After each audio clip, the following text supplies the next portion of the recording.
As many of you probably know, I usually prefer scenarios with alternative win conditions. Capture a town, defeat a monster, or whatever else interesting. The Gauntlet, however, is the polar opposite of that. Defeat all enemies in a completely linear fashion. So why on earth would I want to play this? Let's take a look. This is a large-sized map. We play as red in the southwest corner, up against blue on the middle island, tan in the northwest, orange in the northeast, purple in the southeast, and finally green in the underground. As the scenario name suggests, we have to go through these one by one, in a gauntlet, but not in the order just presented. In our starting area there are 7 Keymasters tents, and all but the brown Keymaster are needed to get through the map. We start off with 3 heroes and no ability to build taverns in any town on the map. The only tavern is guarded by a random tier 7 creature near our starting town, not exactly giving us a viable way to get more heroes. In order to take on blue, the first opponent on our list, we need to make our way to the boat, optionally getting navigation from the nearby scholar, and sail over to their island and pass the light blue border guard. As the first boss of the gauntlet, blue is pretty easy, no real threat. Afterwards, it's down past the purple border guard and into the two-way portal, taking us to tan territory. As a nice reward, we are gifted a large army, some resources, and XP after passing each gauntlet obstacle. This makes taking on the next opponent much easier. Tan is a bit more challenging than blue, on paper, but after we eventually, hopefully, take them out, it's down in the underground past the green border guard to face green, who are much stronger than tan, so if you come unprepared here, you will get blasted by their dungeon forces. But if you manage to beat boss number 3 of the gauntlet, you emerge in the orange territory. Here, you need to take the 2 mainland towns, find water walk behind the white border guard, walk on water to their island town, then find a way over to the nearby smaller island in order to walk over to the small walkable area on the north side of the purple territory. On this tile, you are awarded with a massive army, XP plus 5 to all primary stats, resources, and a Spellbinder's hat, which means it's DDO clock. This is the only way to get Dimension Door in this scenario, so no Mage Guild level 5 shenanigans, unfortunately. Purple is by far the strongest opponent here, but if we're fast enough, we can breeze past them in style. Since there are no taverns for easy use, this will basically be a one-man army. The way to save time on this is to keep as tight of a line as possible and get the correct secondary skills, aka logistics and air magic. This is in order to overwhelm the AI with the army we're awarded. There isn't really much general strategy, but a bit of cool problem solving here and there. It can probably be done faster, but I had fun and that's the most important part. Anyway, we're playing Stronghold and Dessa, as he is a logistics specialist and I wanted to play someone other than Gunnar and Kier. Check. Blue as tower, while tan and orange are castle, for reasons you'll see eventually. Check. Gold bonus for all, as gold is pretty cool. Check.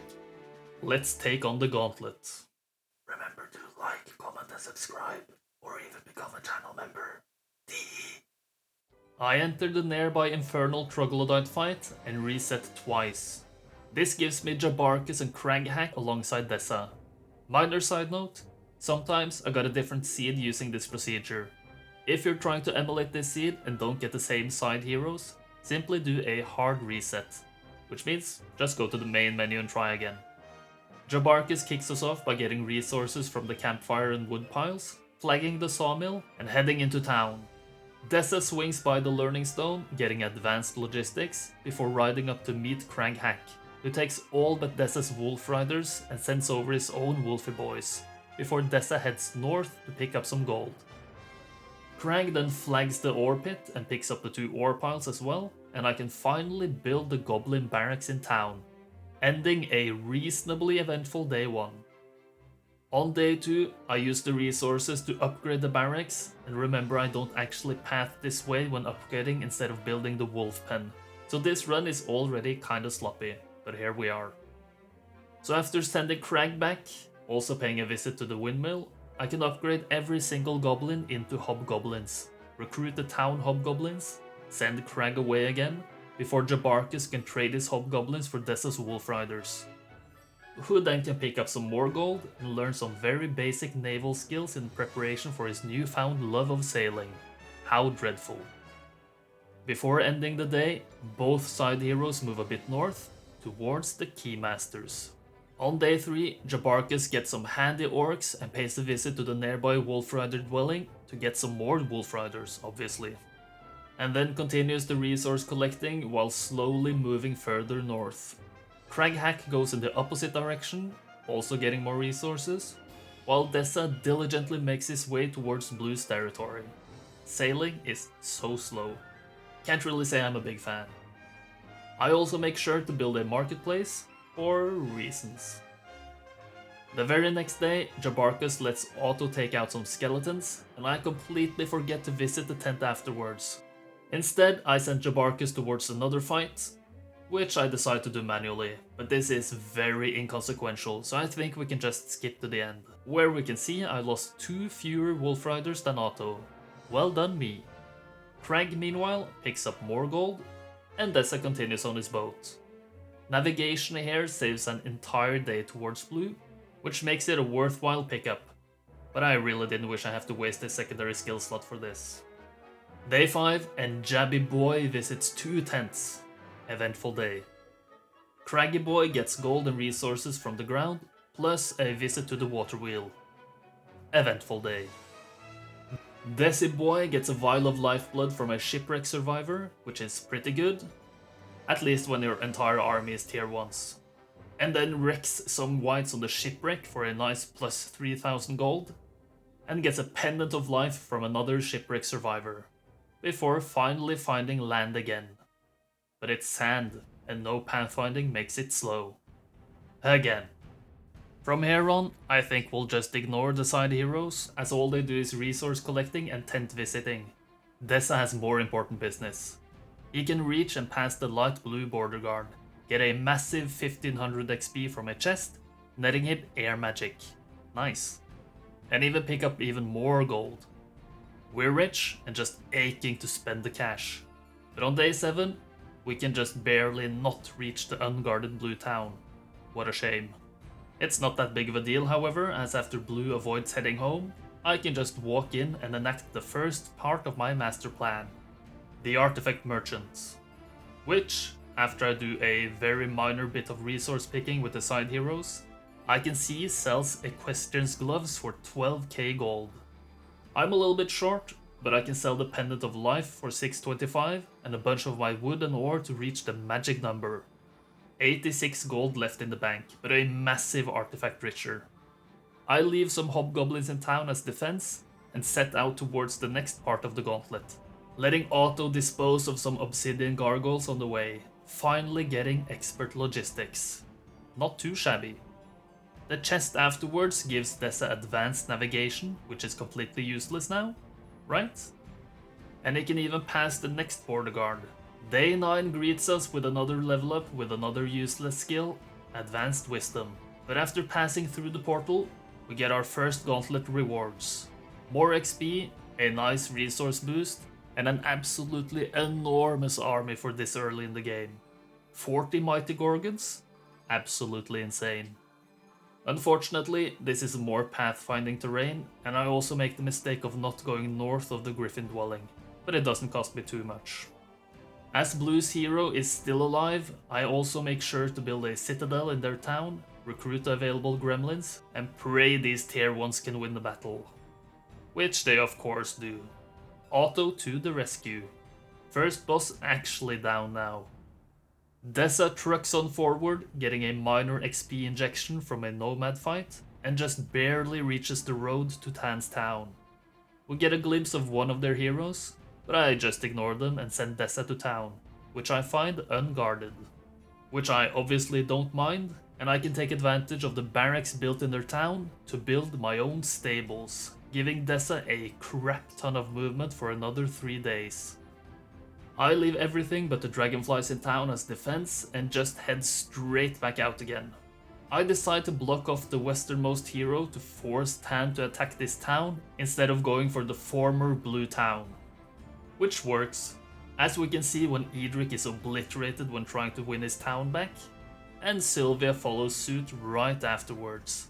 A very efficient way of taking these suckers out. Tan down.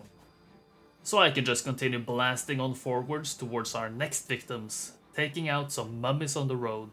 And on the following level up, we get a massive skill, Scouting. You probably think I'm joking, but I'll show you why later.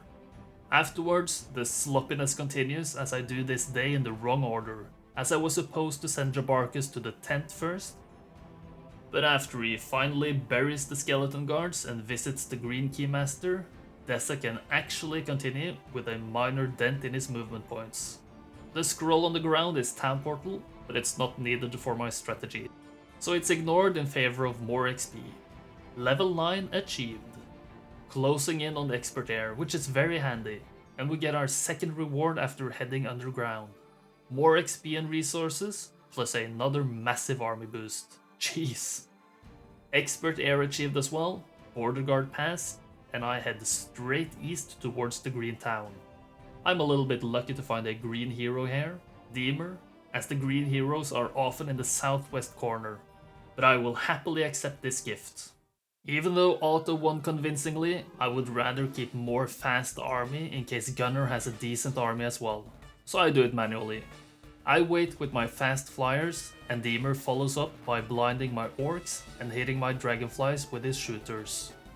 My Ogre Magi cast Bloodlust on the Thunderbirds, which go in for a massive hit on its Harpy Hags, killing all 79 in a single swoop. Nice. The incredibly weak dragonflies don't even take out all Medusas, and are instead turned to stone in return. Great. I could dispel, but I prefer saving as many Thunderbirds as possible, so I stone skin them instead, before the big Troglodyte stack is evaporated. Unfortunately, I didn't consider Deemer friendly firing with his meteor shower, so I lose a fair few creatures to that.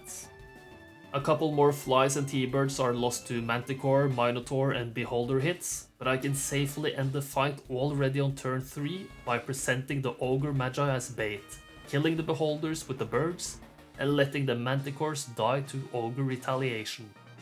More T-birds lost than Otto, but I come out with more fast army overall.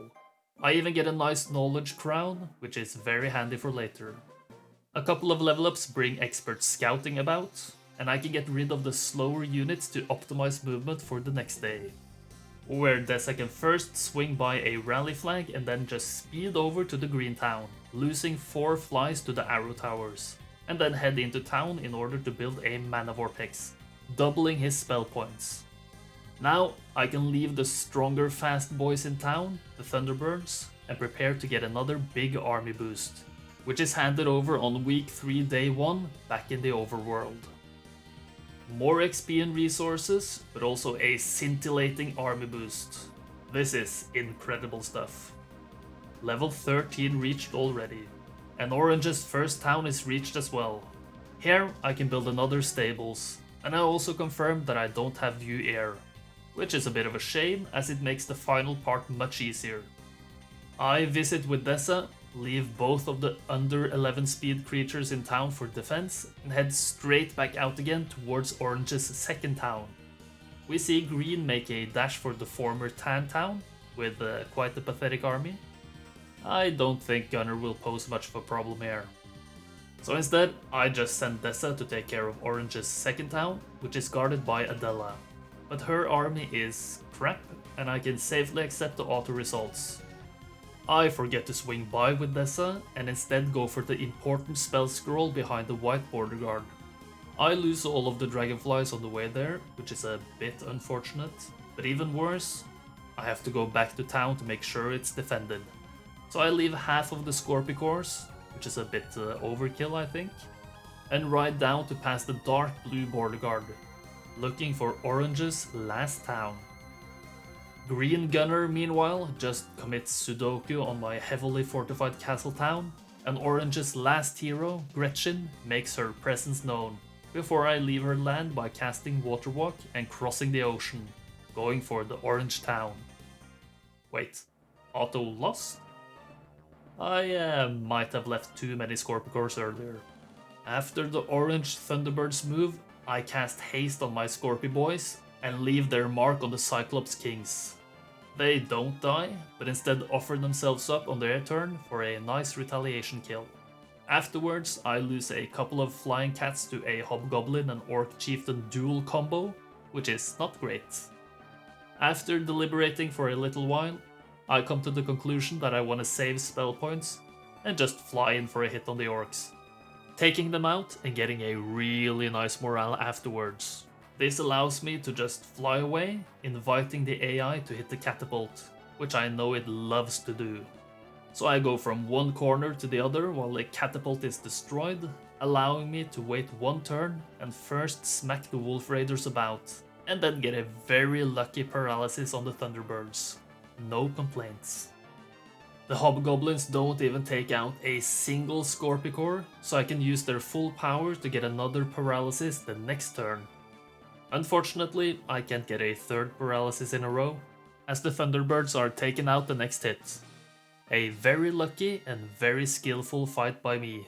I pick up intelligence afterwards, about time some of you might say, and build a mage guild just to see if this one has view air. It doesn't. Shucks. So instead, I head west. This is where scouting is necessary. You can't actually see the next island without it.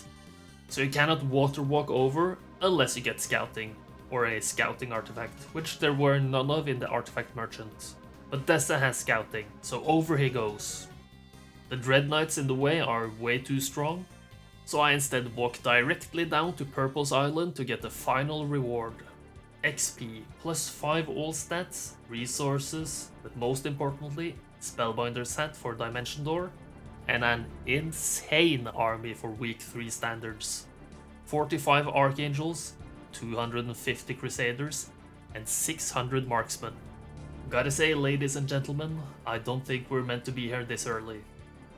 After equipping the hat, I use my previous playthrough experiences to guess there are one or more heroes in the swamp and see where I can't DD to find them. And I land right next to a useless side hero. Marius is disposed of easily, and I try to use the same DD scouting trick again, but no luck this time, so I hope there are no more heroes up there, and DD again towards Purple's first town. I take a look at Gretchen and make sure the orange town defense is strong enough before I continue forward with Dessa. I have limited DDs due to my limited mana, so I try to use his insane amount of movement while staying on the road for maximum efficiency. Purple's first town is guarded by Ash, but she is swept aside easily. She, however, had Boots of Speed, which sets me up even more nicely for the next day. I enter town to leave the Marksmen and Crusaders as defenders, as there is another purple hero nearby, and set my sights on town number 2, getting an insane distance on the way, while also using the last 2 DDs to cover even more distance, just barely not reaching town, which would have made me able to restore Dessa's mana. Oh well. Gretchen finally reaches town and dies to the Scorpicores. Orange down. And Purple rushes to defend the town I'm about to attack, while also running away with their northeast hero. Luckily, I can just auto both of the fights for the second town. 45 Archangels are definitely OP as heck. And then just follow the road west towards Purple's final town, which is guarded by Rushka.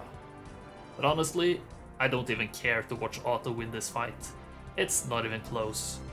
Instead, I just accept the result, enter town, and pray Purple's last hero attacks the northeast town, or else the entire playthrough is wasted. And Zydar thankfully attacks, getting obliterated by the ridiculous army we're given. Purple is vanquished, I'm victorious, in 21 days. 446 score and Archangel rank is strangely fitting for this ending as well. I think this can be done faster, as I had some sloppy plays here and there, but overall, I'm pretty satisfied. I hope this was enjoyable to watch. If it was, I would love a like, comment, and or a subscription. Channel members get access to my videos a few days early, or $2 a month. I hope to see you next time, and that you have a might and magically good day. Bye bye. And as always, a huge thank you to all my channel members, but an extra special shout out to my Ballista members, Escubani, Van Lunis, Lika, Kat, CJ, Nora, and Turskinator. I appreciate you all so much.